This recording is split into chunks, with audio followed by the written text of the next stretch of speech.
welcome to episode 8, I think, of the Green Dreams podcast. Episode 8? Episode 8. What's up, guys? We're almost at number 10. Remember? Almost retired. Almost beating.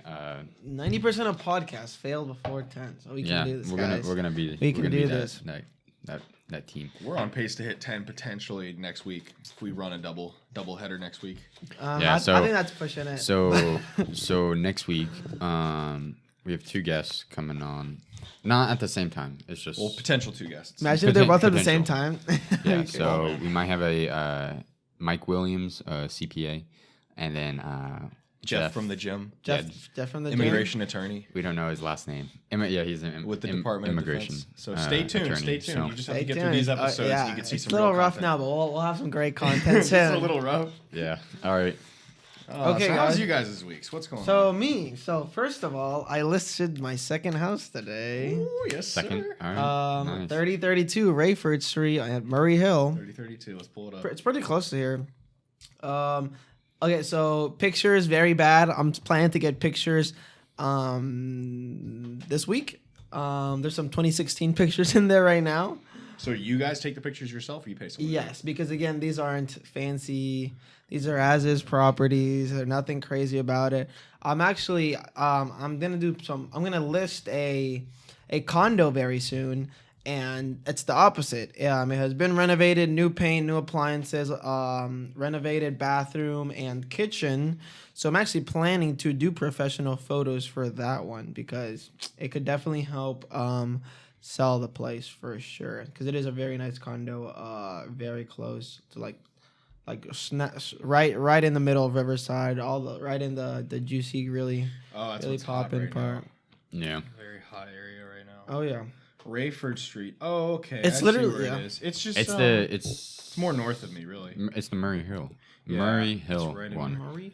Murray Hill backing up to the interstate, but Yep. not all our viewers are going to be in Jacksonville, so they're not all going to know. Yeah, Worldwide, of course. They have no idea what we're talking about. We've got viewers in 7 different countries. Don't we tell. have 7 viewers. 5 of them are me. Yeah. That's cool. Yeah. So also, kind of going back and forth for my other property for Oakleaf. Right now I'm going back and forth with the buyer's agent. I don't even know if I should call her a buyer's agent because she's not an agent just for a person. She's for like a company. But yeah, she technically is the buyer's agent, right? So first. So I think I talked to you guys already. I told you she only wanted to put down $500 for earnest money, right? Just like to hold the place, right? Now we That's non-refundable, right? yes, it $500. is. It is. No, it is. There's like an inspection period, and she has a good amount of days. That's a binder, right? That's what they call a binder. I think so. Yeah. Okay. So yes, so she has a specific amount of time to after we agreed to it, that she would get that money back. If there is a problem, if she finds something that she doesn't like, and actually during that time, you don't even have to give a reason why you don't want it. You can just say Any I don't reason. like it. But she actually did put some reasons in the contract. Okay, I'm familiar with that. I don't know. Yeah. I could show you guys the I think contract. I did more than $500 though. So Yeah, so- 500's a low. It is very low. So yeah, so Wait. I got it to 1,000. I got it to 1,000, and everybody was pretty content with that. Okay. It's just 1,000 on a 1 point. What? What's the on the Rayford? Yes. Okay. 154,000. You kind of want to hear? Yeah. Kind of show you right here. So It's this is the sale and purchase agreement. It's like it's 156. I'll explain that to you later. But yeah. It kind of shows pretty much everything. So I wanna. This is the cool part of it. So for those who can't. Sorry can't about look, that, guys. Well, it's a lot of words. It's like how many yeah, pages? a big sales agreement. Boring, words. But I want to show you. 12 pages. I want to show you this part right here. These are Just words. additional terms, right? So these are kind of things she's saying as like reasons that she wouldn't want the place. If there's any problems with the HOA, this contract is subject to buyer confirming that at the time of closing, no covenants, restrictions, zoning ordinances, or limitations. She wants the place vacant and clear of furniture, and it like under all of these, it'll say If deemed necessary, earnest money deposit shall immediately be refunded to the buyer. All that fancy stuff. But yeah, that's kind of just helping her side, right? Making sure that her money isn't taken advantage of, right? But yeah, so I think that's the PNS, right? That's what it's called. Purchase and sale agreement. Yes. But yeah, pretty much. So another problem we have, right? Kind of told you she wants the place vacant. And there is a tenant in there right now. And our goal first was to give the tenants 60 days after closing to move out. If the new owner wanted to live in it, rent it to somebody else, renovate it. The owner wanted, to be respectful of the tenant, give her 60 days, which is a lot more than you legally have to do, but it's still fine, completely fine. Now, for this situation, it's a little tricky, right? Because this isn't one person that wants to buy the place. This is a company, right? And a company, time is money, right? Time is very important. They are not going to wait 60 days to renovate the place and rent it out. They could be they just lost a few grand in those 60 days, Yeah. So yeah, she definitely wants the place vacant now. So there's two different ways. There's a few different ways we can go by this, right? One, what we were possibly thinking of pushing back the closing date, which is giving the tenant a little more time, to find a place. We're thinking of the end of July. Give her 30 more days. She can find a place. But still giving her some cash on the side? Or? So I'll get back to that. So I'll get to that. So that's the second thing. That's not giving any cash. That's giving her 30 days, which is all you need, actually. Yes, all you have to do is to remove a tenant. All you needed to give is 30 that you're giving them a non-renewal of tenancy, and you can give them 30 days, and that's all you need to give. Then after that, you can start the eviction process if they don't move out. But you obviously don't want to do that, and that's when there's not a lease. That's when there's not a lease. Okay. So what kind of happens is, when the lease is completely different. But when there isn't a lease, how it kind of happens is, and this is kind of our contracts. I don't know if other contracts are different, but right after the 1 year lease ends, the tenancy automatically goes to month, meaning that the tenant can leave whenever they want, and they have to pay whatever. Well, technically they pay in the beginning of the month, right? So it actually doesn't really matter. But yeah, so the tenant can leave whenever they want, and the owner can give them 30 days to vacate whenever they want, because there's no more binding lease contract, right? It's a month-to-month tenancy. So that's where this tenant is right now. So that was the first option. Push back closing 30 days. Second option is what you just said is I've said this before, cash for keys. Cash for keys is here's some money. Please leave. and if you can agree to that helps a lot, right? Because yes, you are giving them money, but you're saving a lot of money from just that time of her being there. What's the most you've seen someone get paid? I know at the convention somebody was saying something about like $5,000. So the average I've seen is $1,000. $1,000. But actually, so she is the buyer's agent is offering $2,000, and that's where the 156 comes from. The buyer's agent. Okay, so that means the buyer would be willing to pay that money. Yeah. Which was really interesting. I didn't know. So you guys would pay nothing. Yeah. So well, wow. yeah. So the agent that I was talking to, I called her up. She was man. She just looks like she was on the dot. Like she sounded like the Nate, the IRA guy. Yeah. When I was talking to her, she just spitting out stuff. She helped so much. That'll be you in 2 years. I mean, she really knew. No, no, man. Longer. It takes longer. Like she really knew her stuff.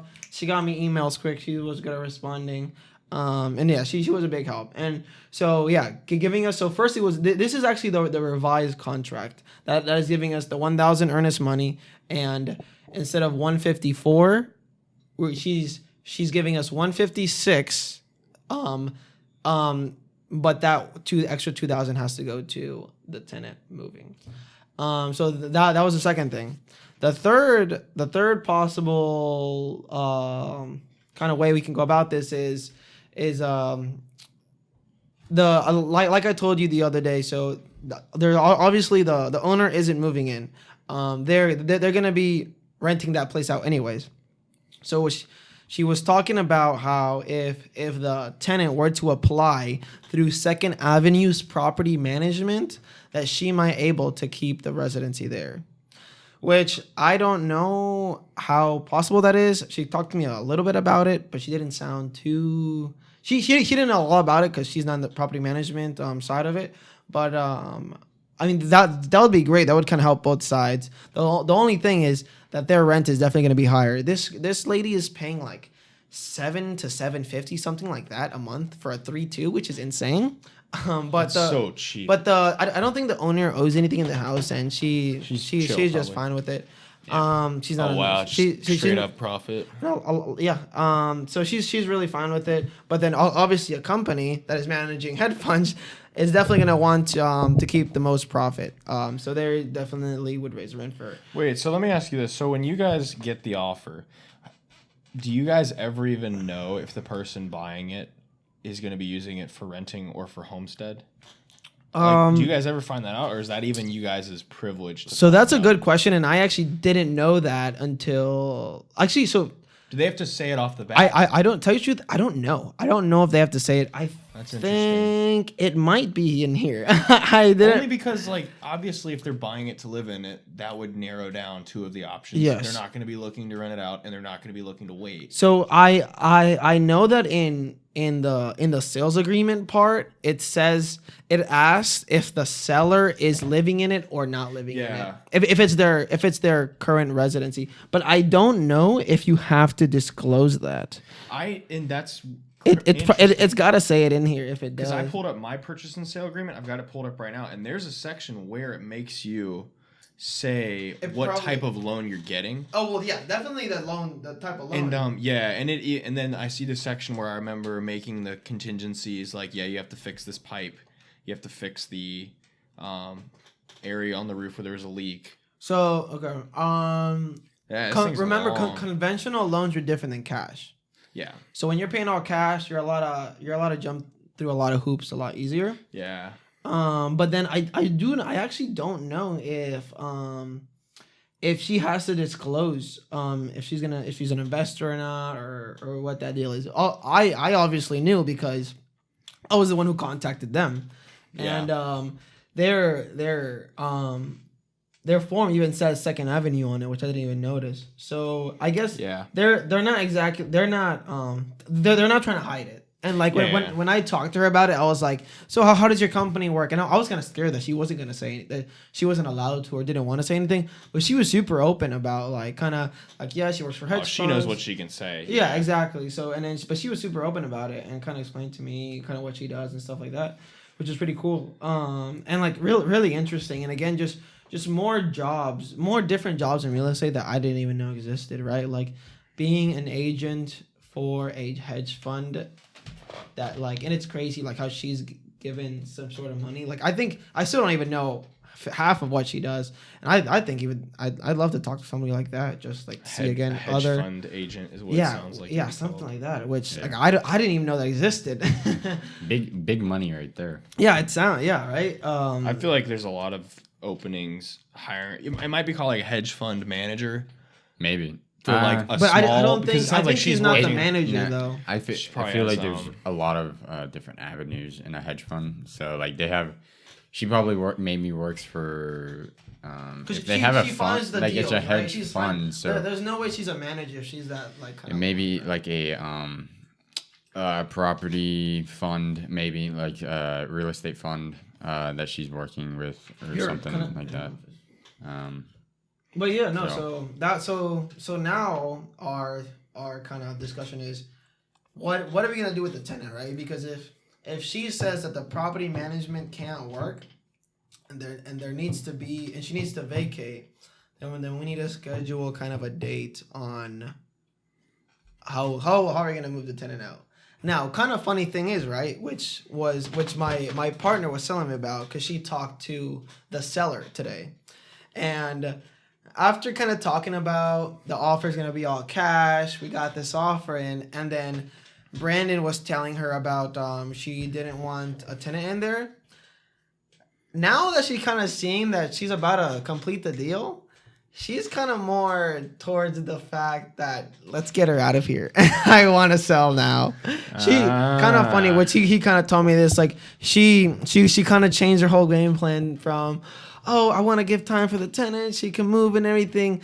But now that she sees there's a deal coming, an all cash deal ready to move, she's kind of like now starting to be like, I want my money now. Let's get this closing. She's already pictured. I think that's a real thing.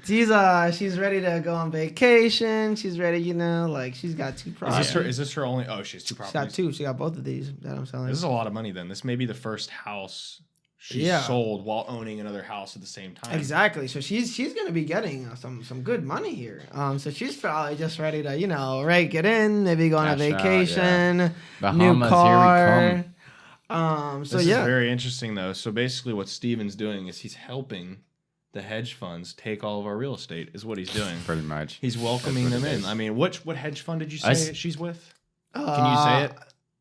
I don't think it matters. I don't know the hedge fund actually. No, let's just assume it's BlackRock. I don't know. I don't know the hedge fund. Because I'm reading this article right now to kind of like parallel off what you're saying, Steven, and it's making a bold claim that right now BlackRock hedge fund is buying up every single this is really funny. Graham Stephan, he did a really good video actually very recently about this, talking about how technically that they're not buying everything up, and that how there's a percentage of houses that are always kind of bought up by investors, but it's almost like it's a need, right?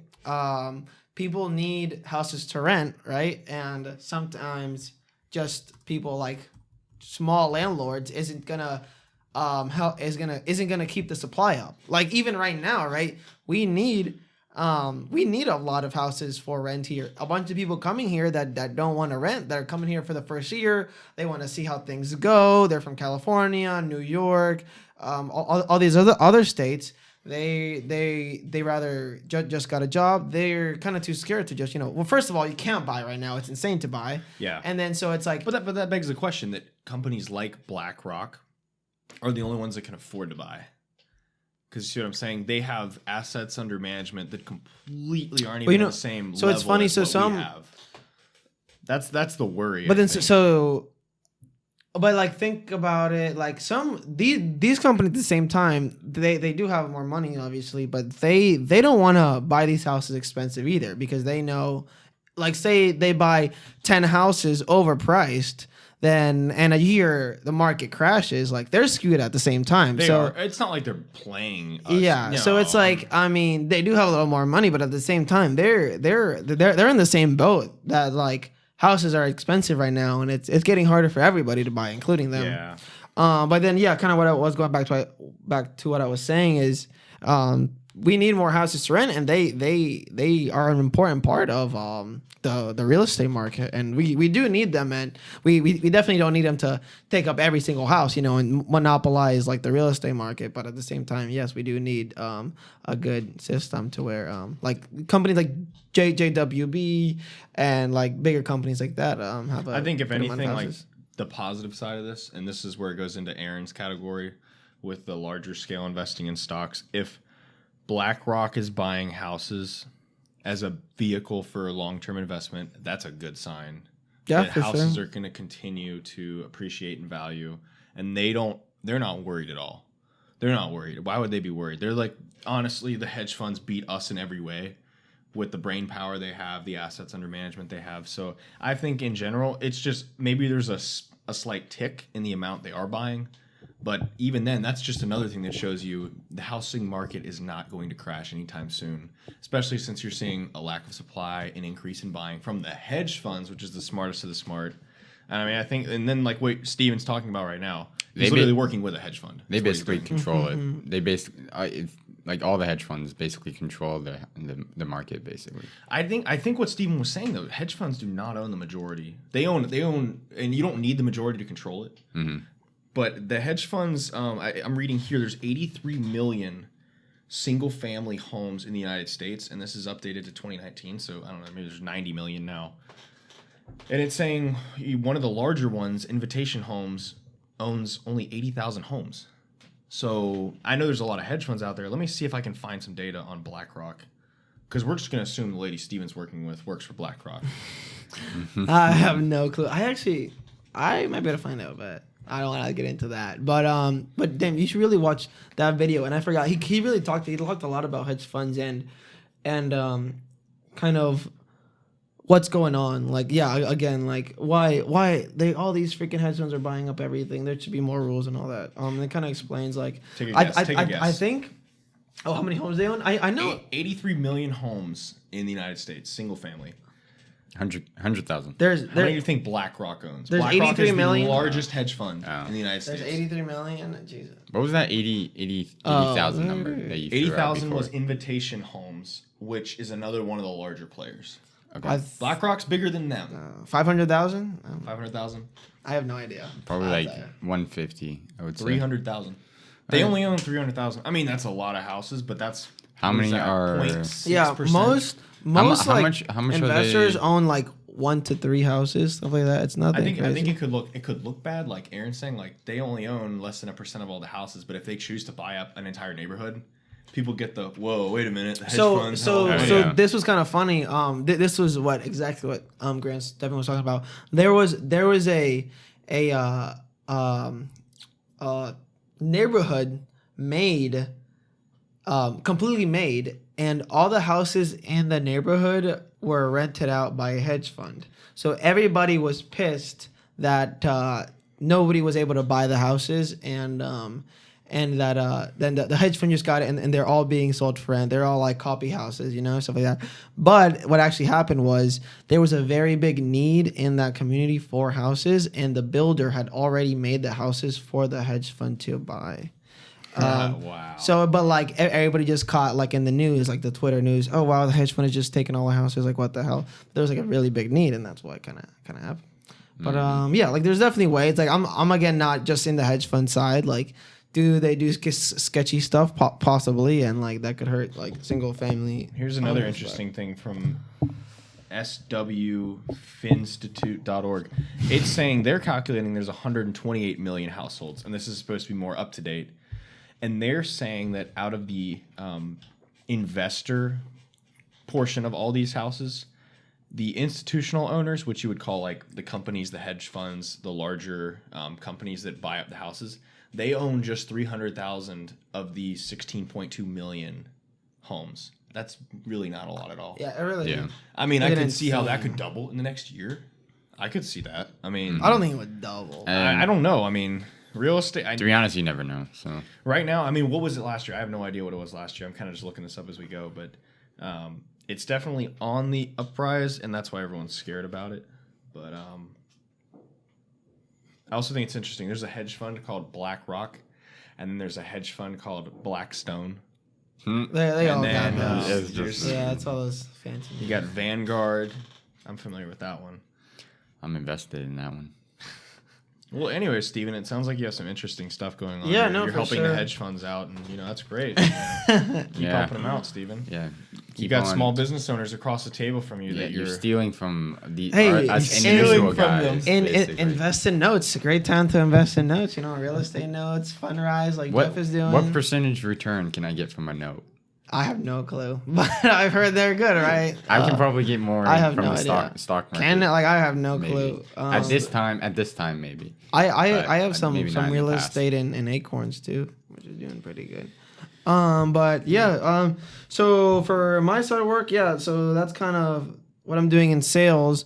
For my 16-unit property management, so I kind of talked about this the other time. So the buyers finally signed for the due diligence period. Okay. So that means that the owner can start working on the renovations. He has met up with a contractor. Contractor and his crew will be coming for pretty much... Cameron Gaskell? Nope, not Cameron Gaskell. Frank, I call him Frank the contractor. He will be coming with his crew on Monday for a few days to get started on all the renovations. And so what kind of needs to be done is single family house in the front. Needs a lot of work. Needs completely renovated, bathrooms, kitchen, all that, floor, all that stuff. But what I need that needs to be done is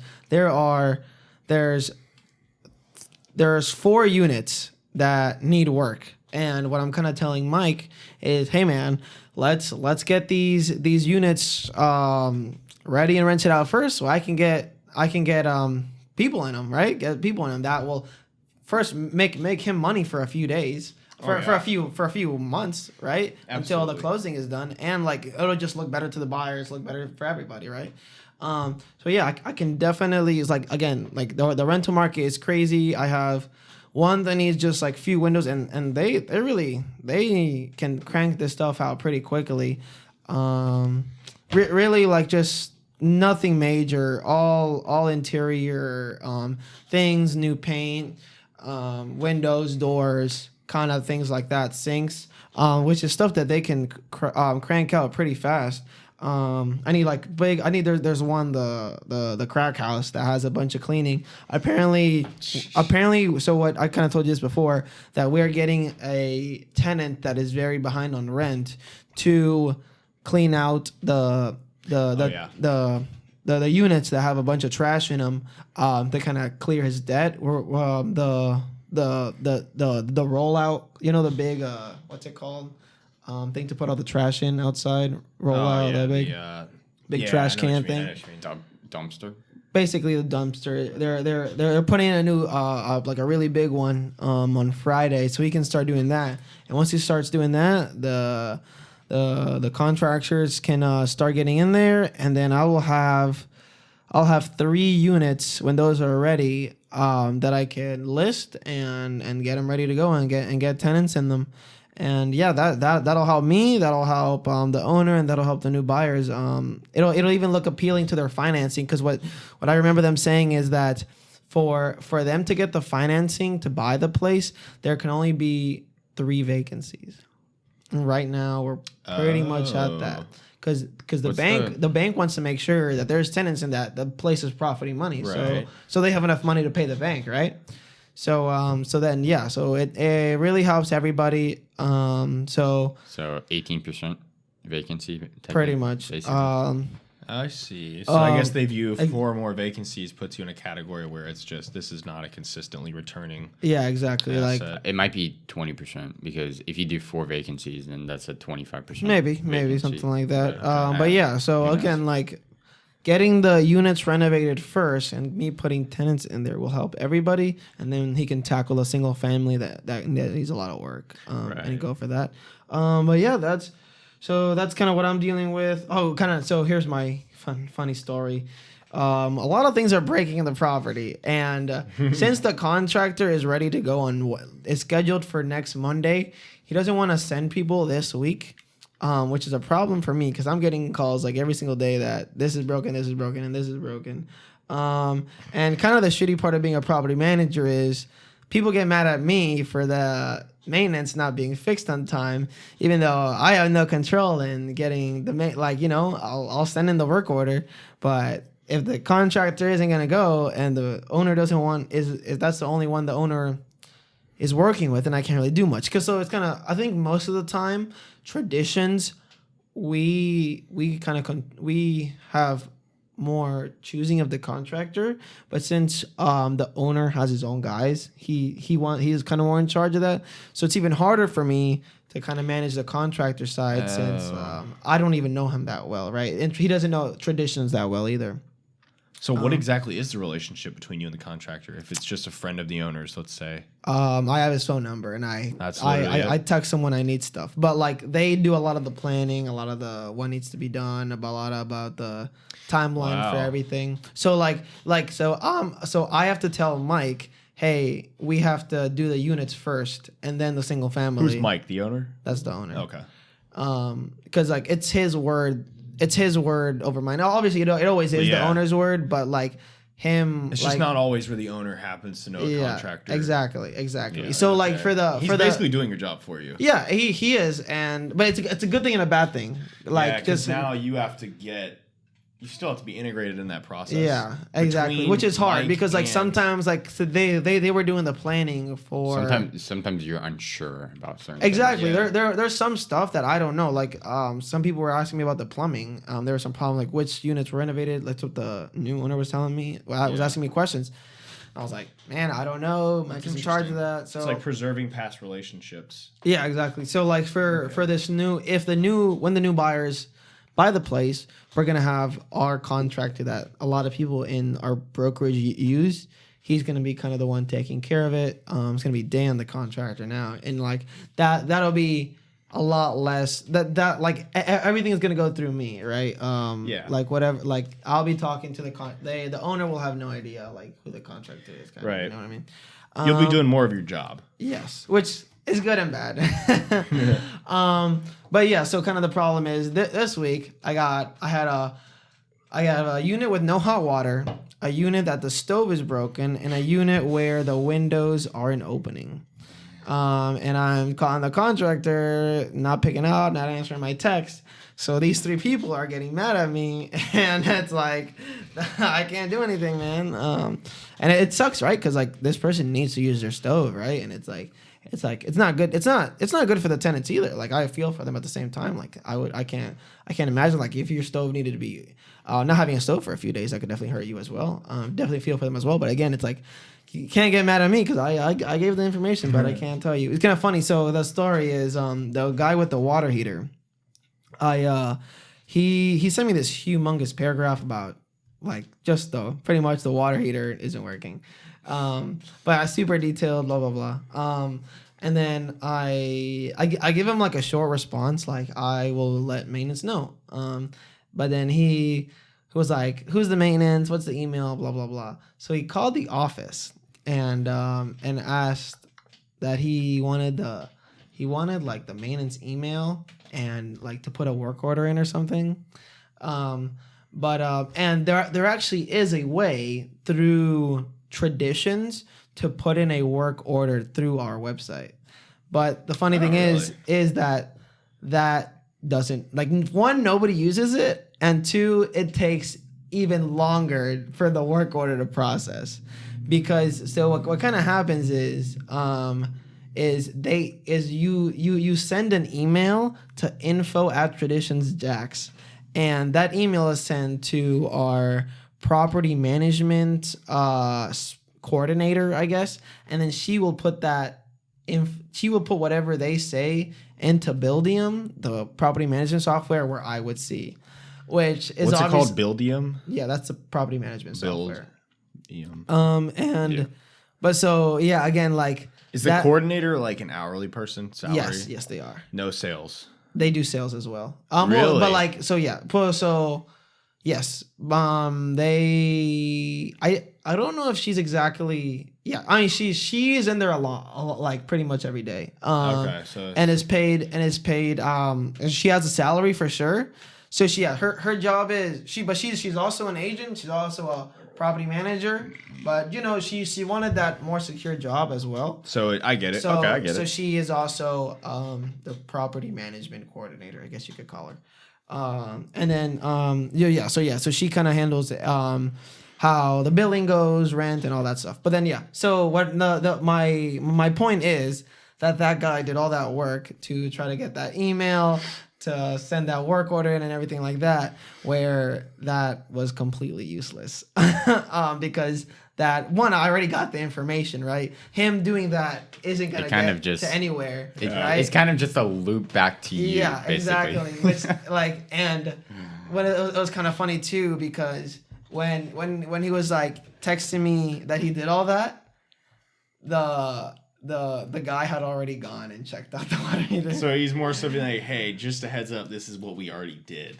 Yeah, so kind of funny, right after he did that, I was like, the water heater guy came and it should be fixed. Because again, like that, like for big companies, right? That's kind of how it goes. Like when I was at UCF, right? You email, right. you go to the software, you email your work order, that gets sent to somebody that contacts the maintenance people. But when it's like a small 16 unit like this, I'm the property manager. You give me a text, and I'll get it done. And then again, it does suck that the contractor isn't working this week on the property, but that's kind of how it goes.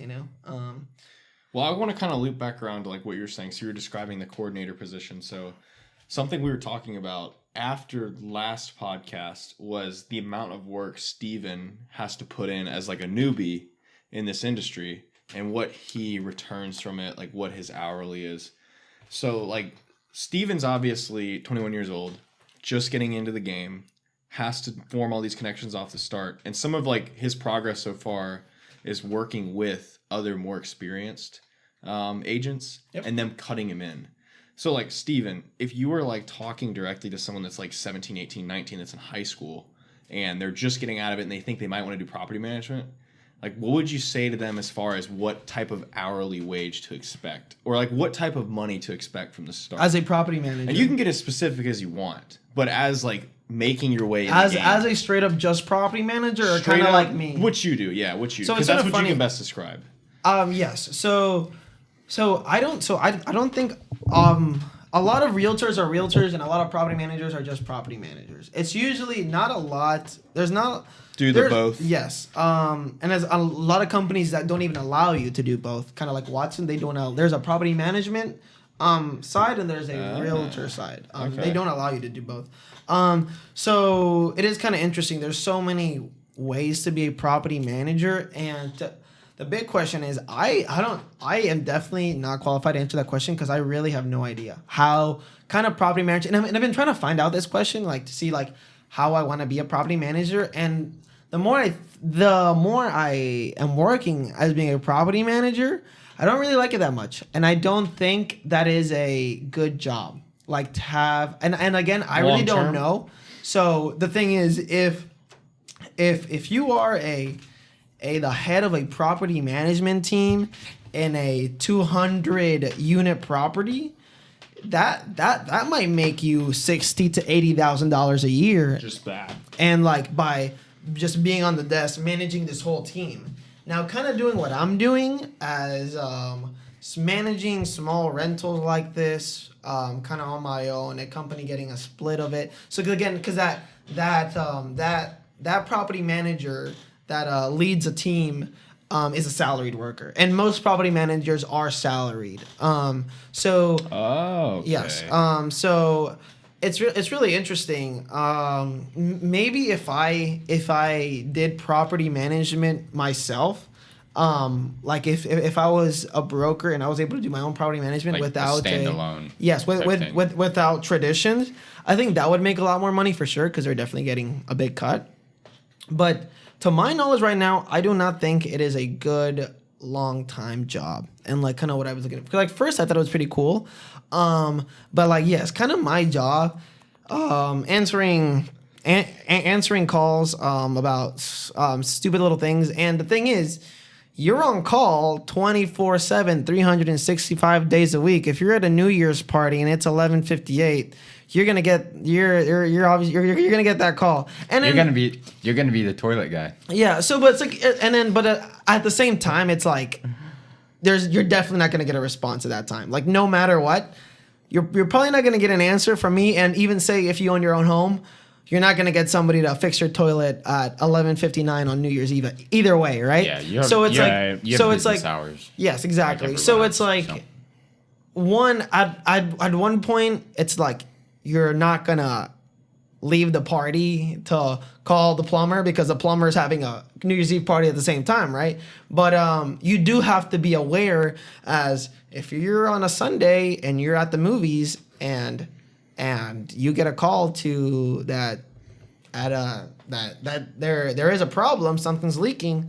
You do have to get out of that movie theater for a second and like rearrange that to be scheduled. Right. So go into the specifics for you though. Like you're literally just getting into the game. So to get into the game, it's a struggle. I don't know. Yeah, struggle. like 100%, right? Because it's one. I'm in sales, right? I'm in sales, so I have to get my own clients, and they do obviously help by floor duty, but it's not a lot. It's like you could get a like even right now being in real estate for 3 months. I should not have 16 units. I'm way over my head already. Like, oh yeah, that's what it sounds like to me and Aaron when you describe it. It sounds like a lot of work. It sounds like you're basically working indefinitely. Like again, 100%. So like, is it worth it? Like, what are you getting out of this? So to tell you, the only reason it's worth it is for the knowledge, and because for pay it's not worth it at all. And to tell you the truth, again, especially like if I was a property manager, and I tell you the truth, I don't know the rules of if you need to be licensed to be a property manager, exactly how that works. Because like, say I owned a 16 unit and I just wanted you to manage it. It's not that hard to manage a unit, right? You'll collect rents and you'll manage repairs, right? Nothing crazy hard. I wonder if like I could definitely pay you 10% of the income, and imagine how much more that would be. Oh yeah. Like that would be a lot more money. So say the place is working perfectly. I'll go modest. 700 times 16, then times 0.1. So that's 1,100 a month. That is very reasonable. That's a great pay for a property manager. But the thing is, like what I'm doing right now, I'm not getting even close to that. I have to divide that number by a lot, just because being in the brokerage and everything like that. Yeah. Sounds like you probably take a quarter of that. Yeah, and then again, like after you're a property manager longer, you kind of find tricks, make stuff easier. Or you can just do it on your own. I mean, like you won't need your partner, then boom, you go up to 50%. Yeah, exactly. But to tell you the truth, by kind of how I'm looking at it, I don't see it as I think it's a great job to learn, one, and I think in the beginning as an investor, you should definitely be the property manager of your own investment properties 100%. But as to a property manager as a career, kind of how I'm doing, I don't think it's I mean, and then again, people might have a completely different opinion. Like there's people that are making $100,000 a year at Traditions, and they have 50 property management. But again, that's not all their income. That's their side income. They're definitely making a lot more in sales than they are. Wow. But that chunk definitely helps them. Well, that's inspiring for you, right? I mean, yes. You see those guys in there. But then but so I'm gonna go. So this is what I kind of wanted to talk about. In like what I was telling you guys about. So, and like we were talking about this the other day. I don't care. I don't have a passion for one specific job at all, and I've never had. Kind of again, like I've told you guys before, my like passion is to like make money to like support a family, be financially free. That's like kind of my goal, right? Do what you want and get paid at it. Yeah, well, sort of. Yes. I mean, and be able to live off of it. Okay. Comfortably. Yes, exactly. Like I want to work hard now, especially that I'm not going to college, right? So it's like so my benefit now is that instead of going to school, I need to be working a lot, so I can kind of beat the graduates, right? Because I have this time now that I should be working the 20s to 28, right? And then so I can kind of match. Like say a doctor, right? Because a doctor is going to be in debt till they're 35, and then they're going to increase kind of money, right? So like my goal is I need to work a lot now. So again, that compound like interest, like just working, buying a house at 20, 21, buying a car, having those things like kind of paid off already, half paid off at least, to like set myself up to when I am 35, not be stuck, right? Not gonna be stuck. I have a kid and I don't have any money, right? And I don't have a good job, right? That's the big thing. So this is kind of something I thought about even before. When I was at UCF, I thought if I had not gone to college and I worked at Publix 35 hours a week, right? And I made 20 grand one year and 20 grand the other year. I could have like 35,000 like saved, and boom, I could have like that start, right? And it's like, is that better than, right? Than going to college, having that start there? saving as much money as I can in the beginning of my life. Again, I don't have kids. I live with my parents. Saving 90% of my income, even though it's smaller. Saving, even though say I'm making $35,000 a year, if I save that, if I save 90% of that, I'm gonna be pretty set. Like again, I can buy the house. I can have a car paid off. I can max out the Roth IRA. Have that big savings account. So then I can later start my investments. Start my investing earlier, right? Yeah. Because so my goal, right, is to buy as many properties as possible to become financially free. Exactly, and like to live off the passive income of properties. So say I want to have 10 properties by the time I'm 40. Say it's 10 to 20 units by the time I'm 40. My goal is to just make as much money right now to put into those units. So kind of what I'm thinking at this point is that there isn't a reason, like I don't want to be a realtor, like that. My goal isn't to be a realtor. My passion isn't to be a property manager.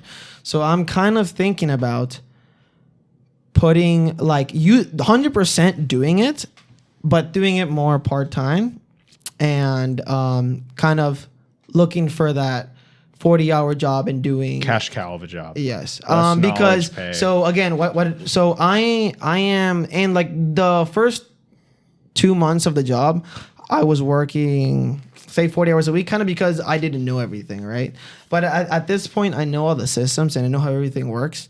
And you said yourself, like I think you put it perfectly. You were like, I think I'm putting in too much time on some of this 100%, stuff, where it's unnecessary. It is unnecessary. Well, like it was necessary in the beginning because I didn't know anything, right? Anything about how the systems or traditions work. Learning's its own which took. But like now I'm kind of done with that.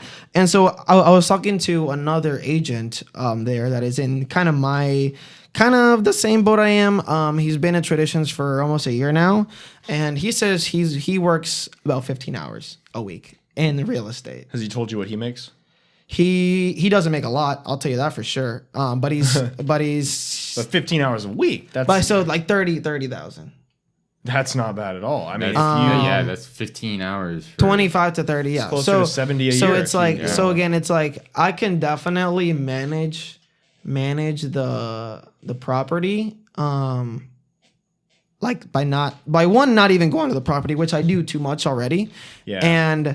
But that's just because you're interested in it. Yes, but like at this point, I'm done with that. It's like I'm doing too much work.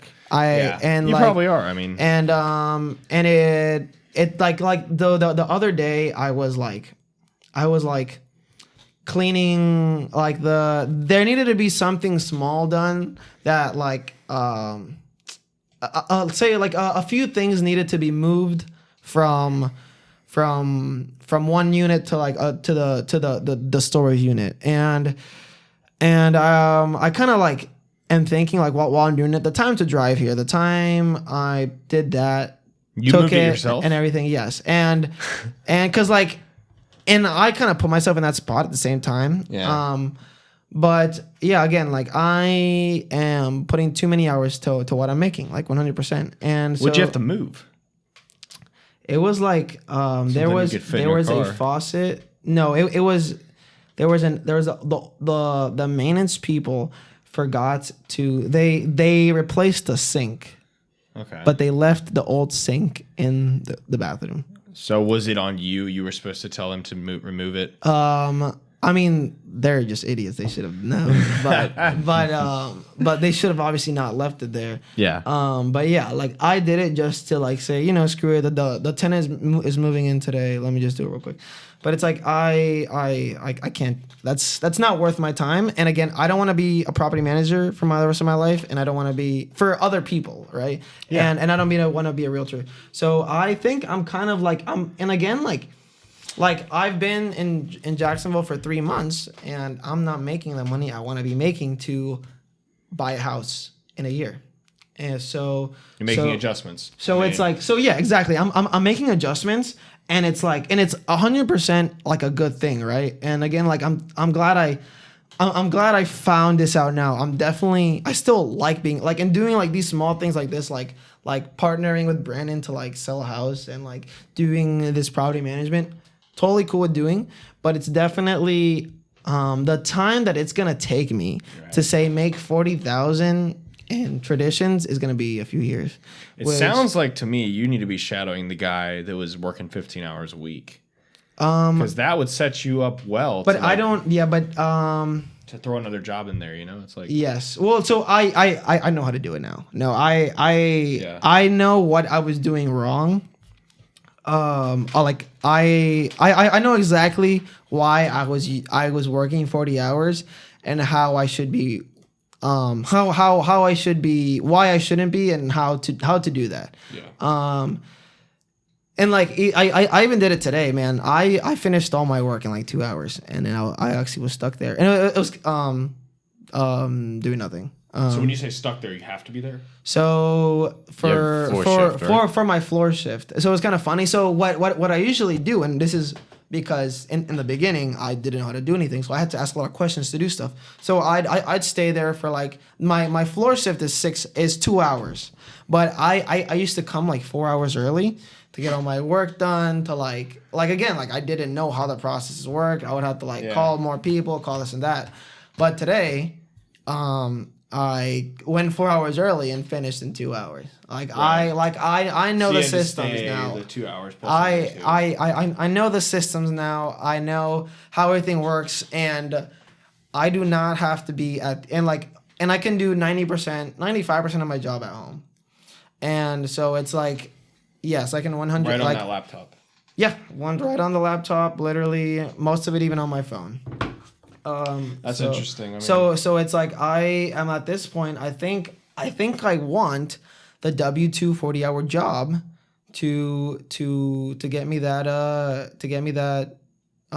that income to start investing, because I need cash, right? And I think it's gonna take me, because I'll tell you this, and like I am not a sales guy. I thought I thought I could do it, but like I can't I'm not gonna cold call 100 people to like try to get a deal, and it's like it's when people say sales like that is like when you're 100% commission, man, you are grinding. So you're grinding hard, and it's like I think I told you this the other day, like being a realtor is like a lifestyle. It's not just a job, and yeah. I don't want to do that, and that doesn't interest me at all. Well, that's interesting. I think you bring a pretty valuable. So it's like so my goal is like, again, I don't want to be a realtor. I don't want to be a property manager. I want to be an investor. That is my goal, right? So, and to be an investor, like you don't need to do. It's kind of funny. You don't need to know anything in real estate to be an investor if you have the money, right? Like Well, you right? needed to know enough to get to that point. Yeah, but it's like I can get a property manager. Most people have their own realtor, and like so to know those things is awesome, right? It puts you in a pretty good advantage. But like, again, I don't want to be a realtor for the next 5 years or a property manager. I am totally down to keep my license and like be in there once a week, and like keep hearing their knowledge and everything. But I don't want to be. I'm totally fine with having a 40-hour W-2 job, and to get that money and having real estate be my side hustle, right? Until I can make it my livelihood. You could say something, Aaron. So that's kind of the. I was gonna say. I remember you telling me you wanted to do real estate, being an agent, just to know what's going on. Yes. And you've done just that. Yeah. So have you done that? The thing is what I found out is you don't need to be an agent to know what's going on, right? Okay. Like by just going to Jack's-Ria, to going to all these conferences and hearing what the realtors have to say, like being I don't need to. I literally like. My TikTok is all real estate. My Instagram is all real estate. My YouTube is all real estate. I'm going to these meetings. I'm going to Yellowbird. I'm going to Jack's-Ria. Like, I don't need to be a realtor to know what's going on, and I've realized that. And it's like it's kind of funny because like I didn't know that before, right? Mm-hmm. But it's like again kind of like being in the networking group. Like I have found out that you don't need to have a job in real estate to know what's going on, and it 100% helps. Like again, I'm still keeping my license. I'm gonna get I love to be a broker. What's the least amount you could physically work a week? In the office, 2 hours, 1 day a week. So, literally, like almost zero, because you don't have to do floor duty at all if you don't want to. So, and then let's say, what's the least amount of time with your current business you have right now? You could work on your computer a week. Like what do you mean? Like a week. So first, I want to finish your other question. The only times I have to be at the office is to do credit checks because one of the partners has to do that. I don't have access to credit checks. Okay. And to submit to submit money and to like give paperwork to where it needs to be. That's and like 90% of that time I can do that through email. But there's so those few things can be done in 10 minutes, right? Right.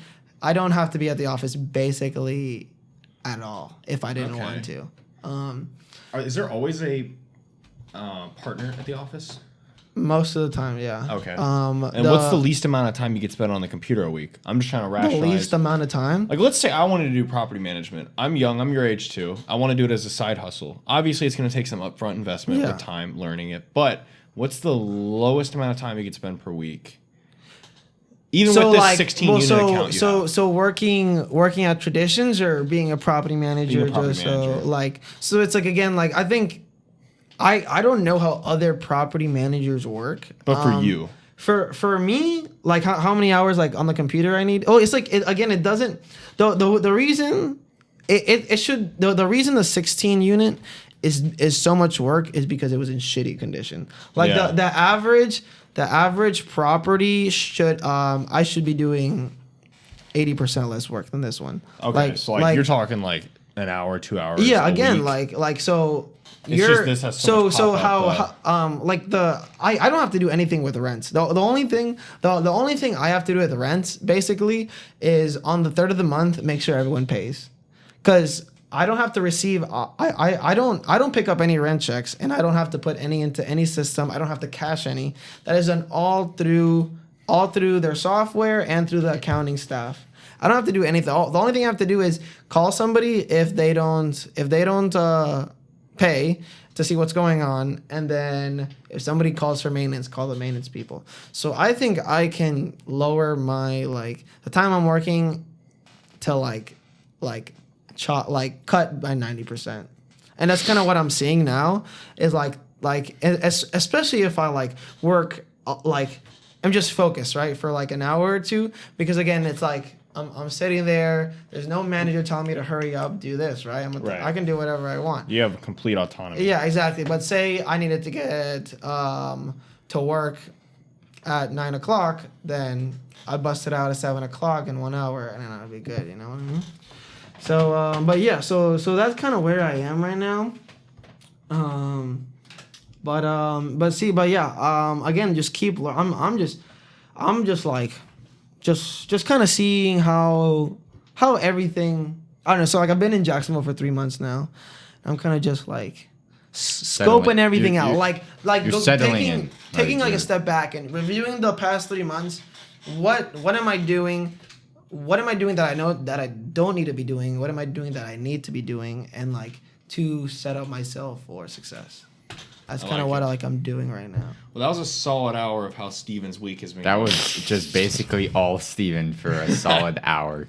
Did we have any planned topics in real estate we wanted to hit while we're kind of leaving Steven's weekly recap? Was there something? Forbearance? I mean, that was kind of a big thing. We talked. Got extended to July 31st, is what Steven said. And for Florida? No, that's national. National? CARES Act. That's all CARES Act stuff. So July 31st, where originally it was what, June 30th? Yes. It was kind of funny. I just asked one of the partners. Another extension, you guys. Another extension. That, hey, when's the forbearance is ending on June 30th, right? And he's like, nope, July 31st. And I'm like, really?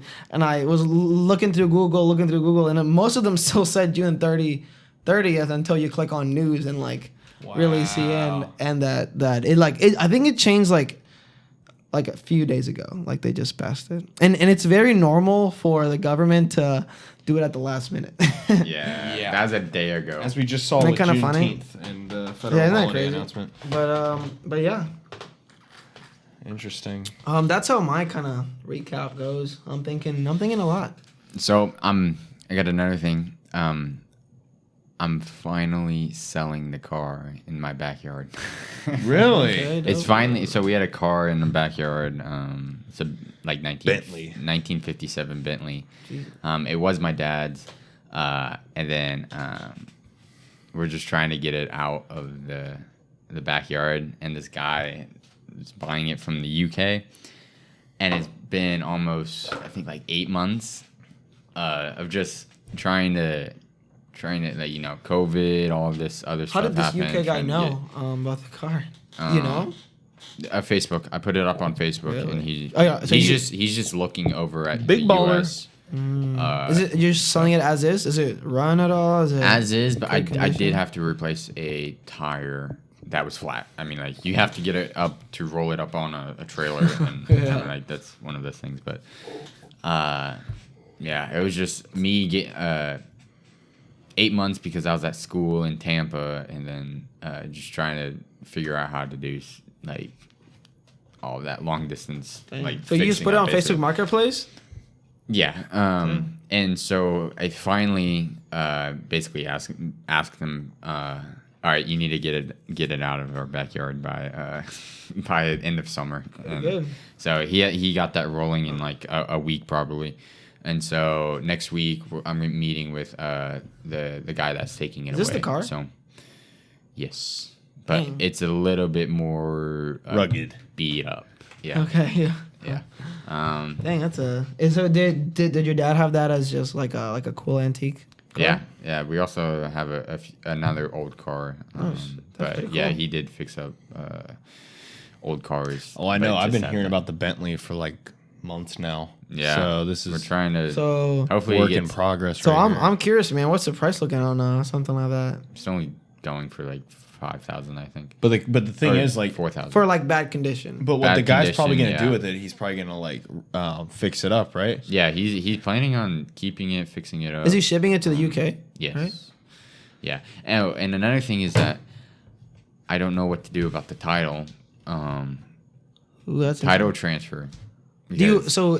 So How he much said- are I you asked- legally buying? Like, would you get in trouble if you just pay him cash and anything? he's paying me cash right now, so I mean, because Or he has paid. the rules are probably different at UK, right? So I kind of just asked him, like, do I need to do anything with this transfer? You asked title? him that. I would because definitely, I- 100%. I don't know. And he's like, no, all you have to do is get a bill of sale, notarize it, have me or my mom sign it with a notary, and then basically mail it back to him.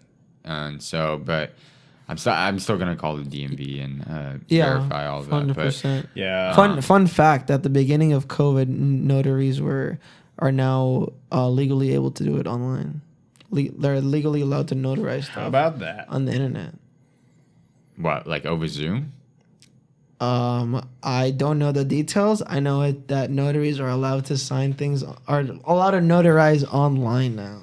Like Again, I don't know any of the rules. Isn't this? Didn't they say this at the Jaxria meeting? I think that's where I heard it from. Or Maybe. I might have heard it on a podcast or something. But yes. Now notaries are go through online. Again, I don't know any of the details. I just know that. But yeah, definitely figure out how title works. But that's cool, man. I guess Be like, honest. even to ship it, would you need like proof of ownership to ship the boat, to ship the car? I don't know how that works, right? So he needs the bill of sale to get it shipped. The shipping company won't allow to ship it without a bill of sale. Who's gonna pick it up from your house? A mechanic up in Yulee that's friends with him. So interesting. It's pretty cool. Might want to get him to sign something before he lets me. Imagine. What if he steals it? That'd be... Well, he's the one that picked the guy, right? But still, yeah, I guess you'd want something. Yeah. So I don't know. I'll definitely be like. Imagine that the guy in the UK just happens to have a friend in Yulee. Sign this, just saying that you took the car away. Take a video of him taking the car away. I would take a video, yeah. And I can relate to that because when we sold an ATV to some person on Facebook, my dad had me take a video of them as they were driving away with it, just in case there's any, liability. Discrepancy. I don't want to get in trouble for something that he did. Exactly. Right. And the only thing that sounds like that could happen on is if he somehow knows he has to pay taxes on the sale and he fudges the numbers on the bill of sale. Like, let's say you sell it for $5,000, it gets over to him, he puts it down for $750. Then it somehow looks like you sold it to him for $750 and he only has to pay taxes on $750. So I don't know. Are you gonna ever see a final copy of the bill of sale? Yeah. So then there, I think you're no risk. I think you're fine. Yeah, you should. Yeah. We get a bill of sale through the mail. As long as it's like notarized with that price, right? Then you'll be good. Yeah, and get it notarized. And yeah. But I wasn't sure because to be honest, you're basically taking a piece of property outside of the country. Yeah, right. You're exporting. Yeah, so it's like exactly. Maybe it's all on the UK's part now? Yeah. Like who holds the liability? And that's the thing too with the ships. I took a course for logistics on international commerce terms of who owns what, and there's 20 different categories of free on board, free at destination, like who transfers ownership and insurance liability at what point. And some of them are like when it gets to the port. Some of them are like when it gets to the destination's shipping factory. Some of them are like when it gets halfway through the journey, it transfers liability. So like really? I imagine there's going to be some type of shipping paperwork you're also going to see, and it's going to have 3 letters that refer to the Incoterms of the shipping designation, which is a whole other branch of law. And Dalton, the guy we had on here on episode 5, I think, he would be the guy to be able to tell you this is what Incoterm or not. But it's a good experience though, Aaron. I mean, oh yeah, for sure. That's pretty cool. It just took taking a long time. How many cars months. do you have in your house? Right now we have, including the Bentley, including all the old cars. Okay, well that's one. The truck, my mom's car, your car, Nathan's car, my car. So 5. Then what about the other old car you said you had? Yeah, that's in the storage unit. Not at our house, but so on average you got 1.66 cars per person. Pretty much. Yeah, it's funny. I just saw on LinkedIn the one of the investors that's gonna buy the 16 unit just bought a storage unit. You follow him on LinkedIn? Yeah, he was funny. That's really cool. He was the one that texted me and was like, "Hey, follow me on LinkedIn." It's pretty cool. That's really cool. So you're building the network, right? Yeah, I just followed a lot of Jack's Ria people on LinkedIn as well. Thank you for watching episode 8 of Green Dreams.